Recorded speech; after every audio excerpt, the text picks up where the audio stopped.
Un film, une idée philosophique, c'est parti. Est-ce que tu me crois si je te dis qu'on peut bosser le programme de philo avec Fast and Furious 8 ? Je te montre ça en moins de 2 minutes. Dans cet épisode de la saga, spoiler alert, Cypher abat froidement Elena, l'ex-petite amie de Dom devant lui, et vous savez que pour Dom, la famille c'est ce qu'il y a de plus important. Dom est enragé, mais il est obligé d'écouter le discours de Cypher, car elle retient son fils en otage. Et c'est là que ça devient intéressant. Cypher explique calmement à Dom que les émotions de désespoir qu'il ressent sont en fait une manipulation de la nature pour rendre possible la survie de l'espèce.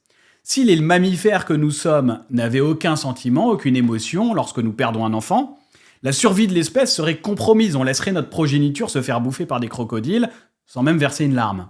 Si les émotions d'empathie envers notre famille sont apparues dans nos cerveaux, c'est parce qu'elles répondaient à une fonction vitale, celle qui nous pousse à nous protéger mutuellement et rendre possible la survie de l'espèce. Donc finalement, si on comprend l'origine de nos émotions grâce à notre raison, on est peut-être capable de les court-circuiter quand elles deviennent trop violentes.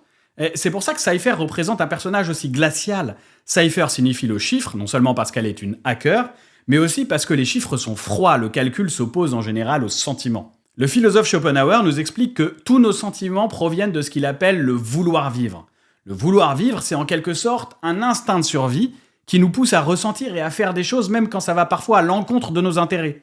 Pour Schopenhauer, même les sentiments amoureux que nous ressentons ne sont qu'une ruse que la nature a utilisée pour nous pousser à nous reproduire et perpétuer la vie. Donc une fois qu'on a compris ça, on peut se libérer de toutes nos émotions. Et toi, qu'est-ce que t'en penses ? Tu trouves que c'est une vision pessimiste de la vie ou pas ? En tout cas, si t'es en terminale, tu peux utiliser cette idée sur la notion de bonheur, de nature ou encore de raison.